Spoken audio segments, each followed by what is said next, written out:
Akkam jirtan kabajamtoota daawwattoota Oromiyaa Ilmiin oduu har'aaf jenne isinitti himaa oduutiin wajjin anqum bigdaabooti.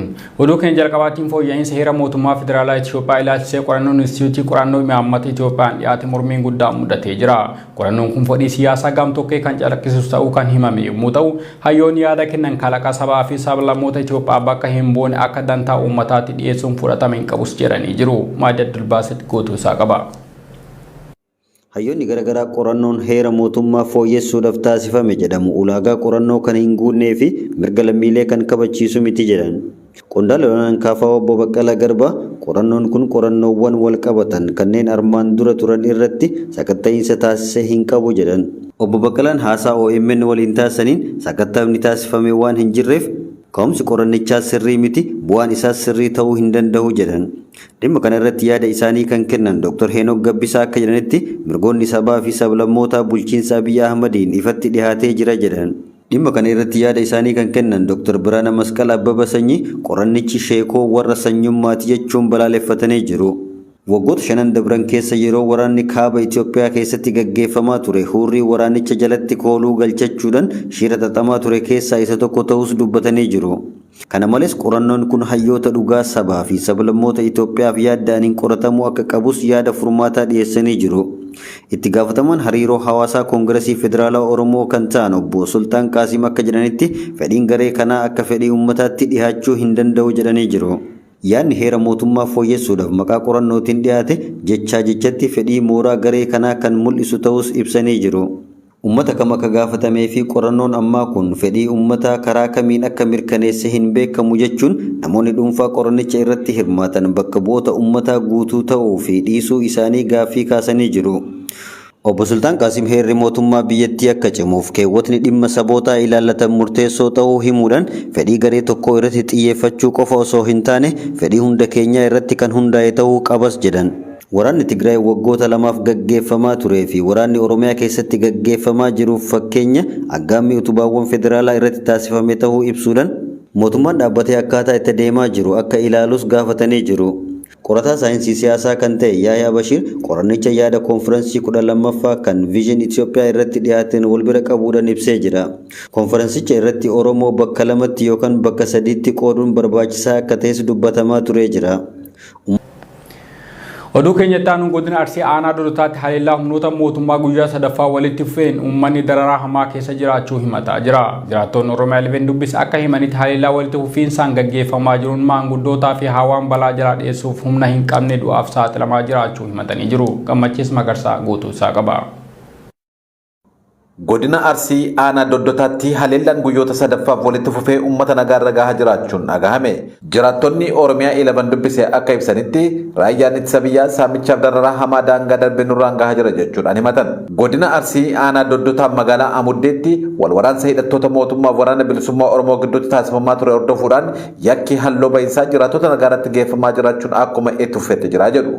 Jiraattonni bakkichaa sodaa nageenyaa maqaan isaanii akka hin eeramne gaafatan odeessan gahaniin waraana jabaa humnoota lameen gidduutti guyyoota dura taasifameen erga raayyaa ittisa biyyaa irratti lubbuun namoota 9 ajjeefamee booda gochi shororkeessaa uummata nagaarratti gaggeeffamu akkuma itti fufetti jira jedhu. Godina Arsii aanaa Doddotaa magaaluma Amuddee jedhamtu ganda Amuddee xiqqoo magaaluma xiqqoo isiitiin ani dhalataa achiiti. Isaan meeshaa namaa caccabsanii suuqii caccabsanii milishaa gadi baasanii namoota immoo biyya san keessa baqatee baay'ee argitee yoo biyyatti hin deebiin jedhanii ibiddatti gamaa jiranii. Aanaa Doddotaa magaalaa Amuddeetti maqaa waraana bilisummaa Oromoon rukuchiiftan jedhuun lubbuun jiraattota nagaa 5 olii yoo darbu manneen jiraattotaa ibiddaan gubuu fi saamicha walirraa hin cinne uummata irraan gahaa jiraachuun daran kan hammaate ta'uu jiraattonni himataa jiru. Jiraattonni magaalaa Amuddee haleellaa waraanni raayyaa ittisa biyyaa irraan gahaa jiru dhiyeessuudhaan qabeenya qaban guutuu dhiisuudhaan gaaraaf magaalaa ollaatti godaanaa kan jiran ta'us odeeffannee jirra. Uummata biyya galakkisiisan jechuudha. Uummatni biyyaa baqate gudeetti jira, saamicha jira, mana gubuu jira. Kanaaf namni hundi buqqa'ee biyyarraa fagaatee jechuudha. Horii fi waan qabu hunda achitti dhiisee qabeenya tokko midhaan tokko birrii tokko suuqii tokko osoo fudhatin achiifee isaan immoo suuqii caccabsanii mana caccabsanii meeshaa alatti gadi yaasanii halkan silaa isaan sodaatanii mishigii keessa godhanii halkan namootuma tokkotu dhufee meeshaa san fudhatte harreeffee akka biyya naannoo biraa geessaa jiru informationii namoonni nuti mana cabsine kun manoota cabee kana yoo namoonni itti deebi'in manoota hin gubnaa jedhan hanga afedda jechuudha hanga guyyaa kaleessaa mana gubataa jiru jira ammallee amma mukatti gubnee biyya kana guutuu gubnee nama wajjinuu gubnee asii deemna malee hin deemnu jedhee jira waraanni mootummaa. Surroonni miilan deemuu hin dandeenye sun kaan harreetti fe'anii duraan deemanii turan jechuudha gara magaalaa harreetti fe'anii namoota gurguddaa jira kan dadhabe kan dhibame. Gocha shororkeessaa raayyaan ittisa biyyaa mootummaa uummata irraan gahaa jiru kallattii kennuuf raawwachiisuu keessatti kaabinoonni mootummaa aanichaa qooda hirmaannaa guddaa keessaa qabaachuun komii jiraattotaati. Kaabinoota mootummaa aanichaa ajjechaaf saamicha qabeenya uummataa irratti gaggeeffamaa jiru raawwachiisuu keessatti shoora olaanaa qaban keessaa kaabineen maqaan isaa Sultaan Amaan jedhamu gocha suukanneessaa uummata irraan geessaa jiraachuu jiraattonni nuuf kaasanii jiru.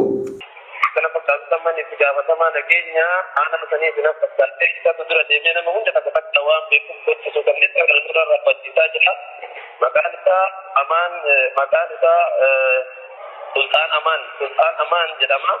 Akka fakkaata kaa'isumatu waraana kana fidee dhufee dura deemee akka dureedhaan irra jira ajaju isaan kaayaju waan inni dhiisaa jedhe dhiisa waan inni godhaa jedhe godha waan ta'eef inni immoo nama keessa ture.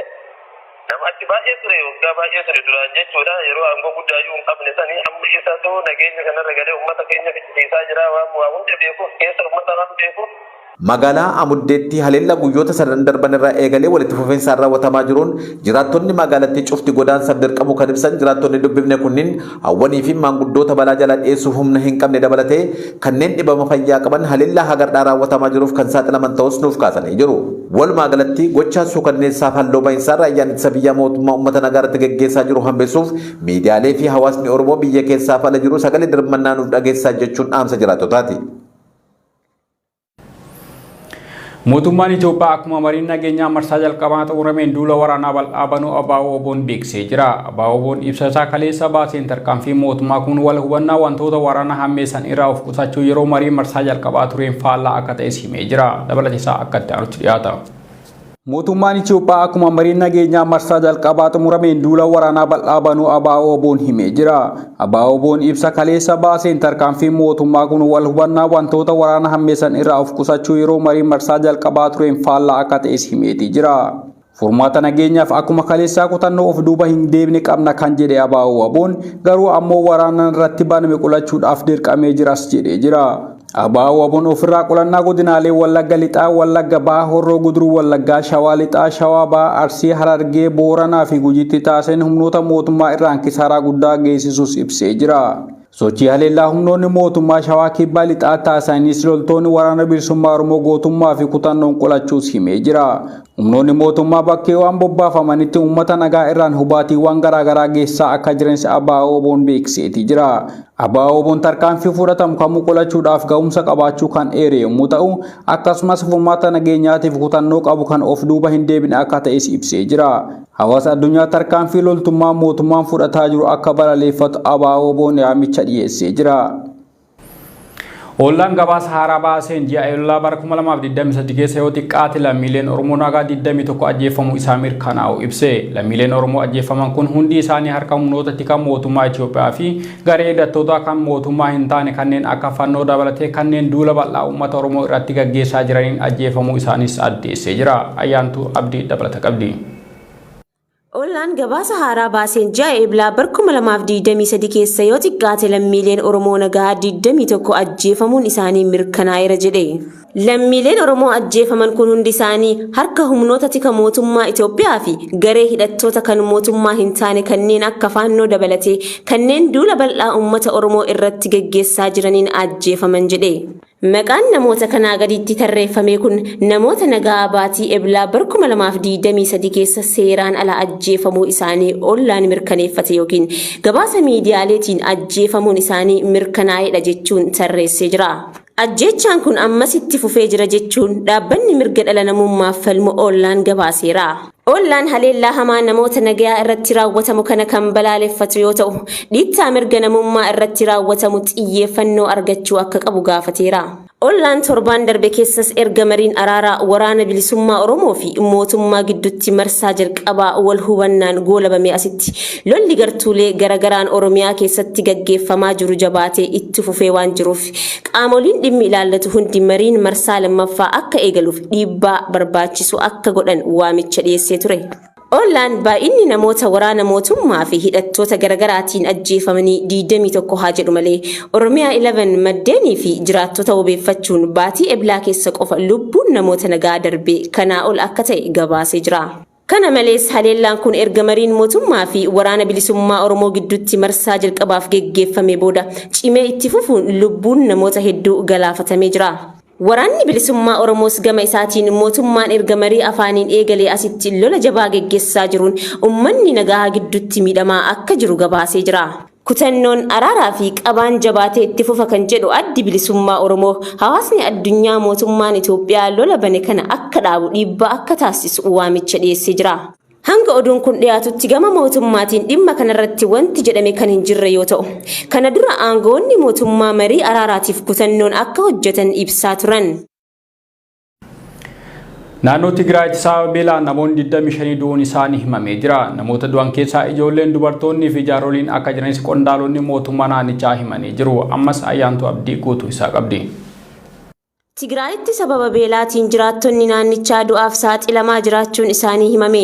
Naannoo Tigraay aanaa Samiiree jedhamtu gooxii amaa keessatti sababa beelaatiin namoonni 25 du'u jiraattonni naannichaa ibsaniiru. Namoota du'an keessas ijoolleen, dubartoonni fi jaarsoliin akka jiran qondaaltonni mootummaa naannichaa ibsaniiru. Jiraataan Tsiyyuu Molda Gabriel jedhamu yeroo diinni naannoo keenya to'atetti waan nyaatamu tokkollee waan hin qabneef mana keenya gadi dhiisnee deemnee ture. Diinni baheera kan jedhu yoo dhageenyu gara mana keenyaatti deebine. Sana boodas marfamnee waan turreef waan nyaatamus ta'e waan dhugamu homtuu hin turre jedhan. Jiraattonni naannichaa waliigalteen nageenyaa mootummaa federaalaa fi TPLF gidduutti osoo hin mallattaa'in dura darbee nama tokkotti daakuu qamadii kiiloogiraama 15 argataa akka turan himanii. Ergasii garuu gargaarsi kun akka dhaabbate dubbatu. Sababa kanaan uummanni dhumuu danda'a jechuun yaaddoo isaanii himaniiru. Bulchaan gooxii Ammaddii Wayyaanee obbo Ashabbir Takkaa jiraattonni naannoo isaanii yeroo dheeraaf rakkinaan dararamaa akka turan himan. Kanaan wal qabatee waggaa 3 keessatti gargaarsi si'a 8 qofa akka isaan qaqqabe ibsuun gargaarsi itti fufiinsaan qaqqabuu dhabuun uummanni beelaaf saaxilamaa jiraachuu isaanii himaniiru. Itti gaafatamaan naannichaa obbo Birhaanuu Maharii gama isaaniitiin ji'a fulbaanaatti jalqabee hanga ammaatti namoonni 25 du'aaf saaxilamuu isaanii himaniiru. Dhaabbanni gargaarsaa USAID deeggarsi uummataaf naannichatti ergame hatamee gabatti gurguramaa jiraachuu isaa irra gahuun yeroodhaaf naannichatti deeggarsa erguu dhaabuu isaa himuun ni yaadatama.